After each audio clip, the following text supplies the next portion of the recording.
No, Manan, you said, some years ago you were trying to find a house for yourself and you just didn't like anything in the market, right?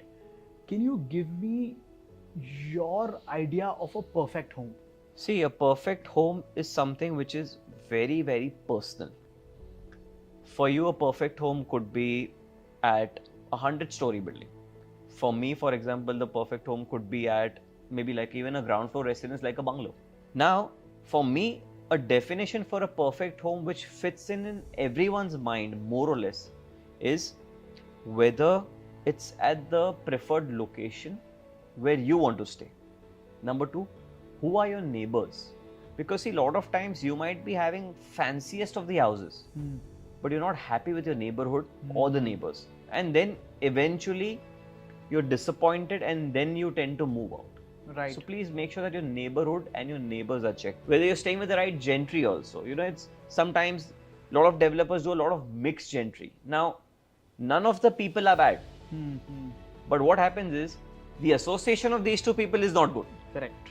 Like for example, if you fit a 2-bed guy with a 5-bed guy, a lot of times the 5-bed guy wants to keep air conditioning on in its entrance lobby 24/7. Right. And he's willing to spend that kind of money. But a 2-bed guy, even if he wants to, because of some economical circumstances, he's unable to. So then there's a mismatch, then tiffs happen. So make sure that the gentries are, placed well.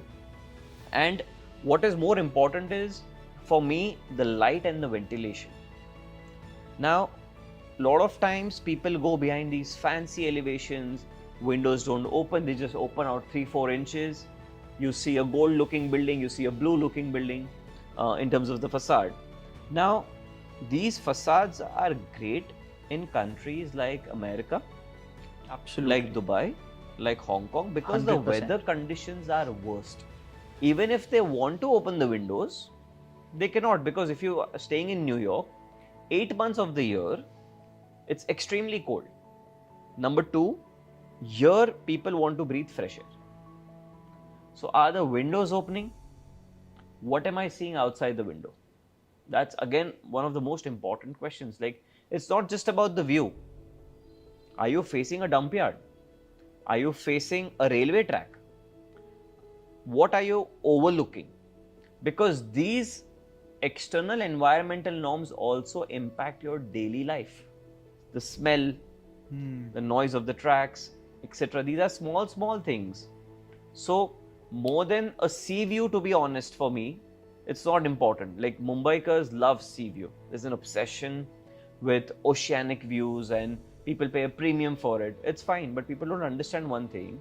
Ocean is seen during the day, but post evening it's pitch black. Yeah, So absolutely. practically you have zero view outside. So for me, a good mixture of both would also count. And where I see beautiful city lights in the evening, I see the car lights trailing going, like you see one side red lights, one side yellow lights. So these are interesting architectural dynamics which benefits your overall eyesight in terms of, and it plays with your mindset. It helps you being connected with the city where you live in as well. Correct.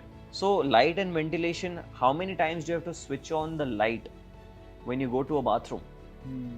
Smallest detail, but a lot of time people are not paying attention to these things, that every time you switch on a light, you are paying for that electricity expense. Secondly, your ventilation is not good enough to get the bad odor, the bacteria and germs out. It flows reverse inside your house.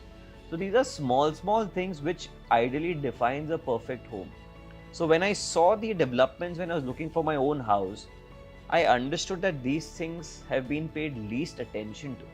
And third most important thing for me is, after you're back home, see, everybody goes to office, job, working, factory, etc.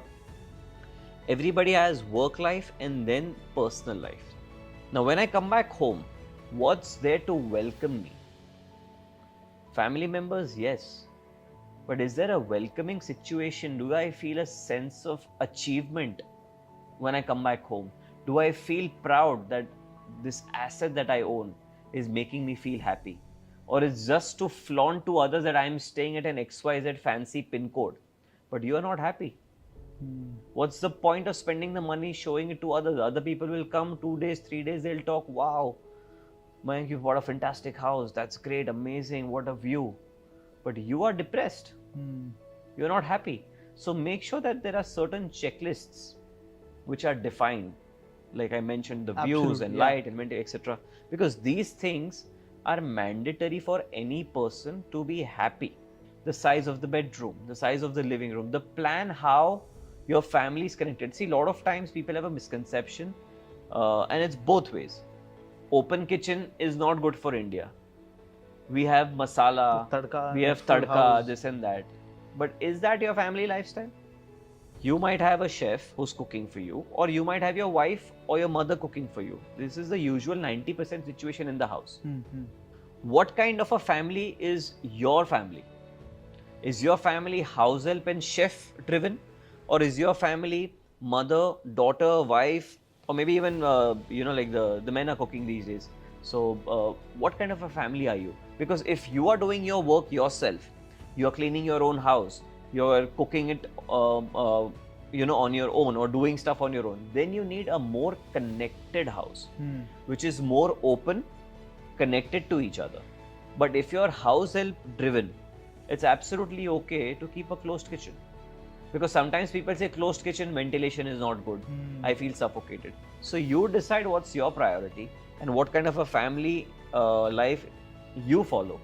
Like I'll tell you, for example, in my house, I've got a chef, right? Now I don't need to be dependent on an open kitchen at all. Because I sit with my family onto breakfast table or for the dinner table when I'm having dinner. I make sure that my wife, my mom, my dad, I have a son, we are all sitting together, because then we can talk.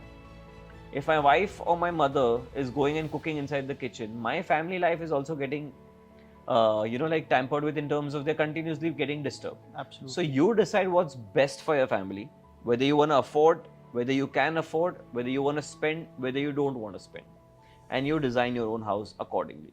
Awesome. And thank you so much again. Thank you. Thank you.